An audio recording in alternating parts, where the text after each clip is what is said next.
Mesdames et messieurs, bonsoir. Vous êtes sur Nouvelle Africa Télé Sud et bienvenue dans le journal des correspondants. À la une ce soir, un appel à la mobilisation internationale pour la libération de Mohamed Bazoum. Dans une lettre ouverte, nous recevrons ce soir un membre du collectif à l'origine de cette initiative.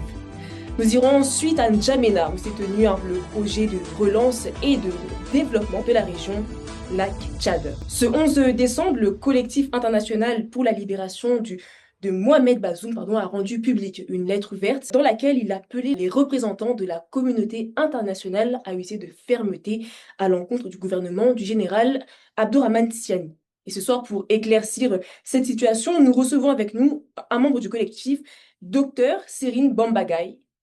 Docteur, bonsoir. Ah, bonsoir, madame. Bonsoir. Alors, pouvez-vous en quelques mots nous résumer les attentes exprimées dans cette lettre? Ce collectif a été lancé par de bonnes volontés à travers le monde, venant de pays très différents, comme les États-Unis, des pays européens, africains et du Niger. Et ces personnalités, aujourd'hui, lancent un appel solennel à la communauté internationale pour attirer son attention sur le sort dramatique que vit le président Mohamed Bazoum et sa femme, incarcérés dans des conditions inhumaines depuis plus de 2 ans, sans jugement et sans aucune inculpation. Cela est effectivement une violation du droit national nigérien, un droit international. Devant cette situation, le collectif a estimé que la communauté internationale et les organisations internationales, parmi lesquelles on peut compter les Nations Unies, l'Union africaine, l'Union européenne, doivent s'engager pour que cette situation prenne fin immédiatement. C'est la raison pour laquelle nous avons lancé ce collectif, et ce collectif a pu aujourd'hui mobiliser près de 200 signataires à travers le monde pour parler que d'une seule voix, mettre fin au sort dramatique dans lequel vit le président Bazoum et sa femme depuis bientôt 2 ans. Et la CEDEAO avait déjà formulé en 2023 une demande de libération pour Mohamed Bazoum, mais en vain. Alors, à ce jour, que se passerait-il si la communauté internationale ne répondait pas favorablement à cette demande? Nous estimons que la communauté internationale doit aujourd'hui s'engager pour que le président Bazoum soit libéré. Et nous sommes conscients que c'est un combat qui sera difficile parce que nous avons en face d'eux des gens qui ne croient pas au droit, qui agissent dans l'arbitraire. Donc, devant ces situations, il faut mobiliser toutes les bonnes volontés, toutes les personnalités internationales, la société civile, les défenseurs des droits humains, pour que finalement le gouvernement nigérian soit contraint de libérer notre ami le président Mohamed Bazoum.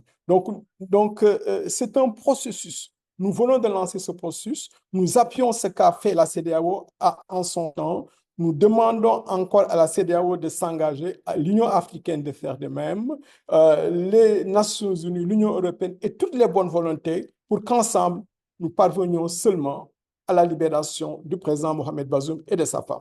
Merci à vous, docteur Serine Bambagaï. Vous êtes, on le rappelle, un membre du collectif international pour la libération de Mohamed Bazoum. Merci à vous. C'est moi qui vous remercie, madame. C'est moi qui vous remercie, madame. Et nous prenons à présent la direction du Tchad, où organisations et gouvernements se sont réunis pour le projet de relance et de développement de la région du lac Tchad. Un reportage signé Théophile Kad Nouba. Placé sous les thèmes capitalisation des acquis et perspectives post-Proulac MCRP dans la région du lac, ces assises marquent l'achèvement d'une étape décisive. Ceci dans la mise en œuvre du projet de relance et de développement de la région du lac Tchad au profit de plus de 45 millions d'habitants. Les débats au cours de cette rencontre ont été orientés vers les avancées enregistrées, les leçons apprises et la mise en valeur des innovations issues du projet. Une occasion pour le secrétaire de la commission du bassin du lac Tchad, CBLT, de se féliciter du rôle joué par l'institution. La CBLT est au cœur de la coordination, d'orientation et de prise de décision pour les actions communes transfrontalières et s'effraie d'avoir facilité le partage de connaissances entre les États membres concernés à travers la mise en place et alimentation d'une plateforme de gestion de connaissances. La Banque mondiale, qui accompagne ce projet depuis sa genèse, renouvelle par la voix de son chargé de projet Benjamin Bourkar sa volonté de continuer à soutenir le processus de développement des pays membres de la CBLT par un appui technique et financier. La Banque mondiale est fière d'avoir accompagné ce processus et réaffirme son engagement à soutenir les efforts de stabilisation, de résilience et de développement durable dans la région du lac Tchad. Nous saluons la mobilisation et la diversité des acteurs présents aujourd'hui, qui témoignent de la volonté collective de poursuivre la dynamique enclenchée et d'innover pour répondre aux besoins des populations. Je souhaite à tous des échanges fructueux, riches en enseignements et porteurs de solutions concrètes pour l'avenir du bassin du lac Tchad. Conscient des défis sécuritaires et environnementaux auxquels est confrontée la région du lac qui fait face aux attaques barbares de la secte Boko Haram, le secrétaire général du ministère des Finances et du Budget du Tchad relève que grâce au PROLAC, de nombreuses réalisations ont pu être mises en œuvre pour soutenir les efforts des pays membres en matière de cohésion et de consolidation de la paix. Grâce au projet, de nombreuses réalisations ont eu lieu dans nos différents pays. J'en veux pour preuve les nombreux témoignages des bénéficiaires. À titre d'illustration, il y a la création de la plateforme régionale de gestion des connaissances, l'appui à la réhabilitation et à la construction des infrastructures hydro-agricoles, des actions de restauration des sols, des réhabilitations des pistes rurales pour faciliter la mobilité et la connectivité.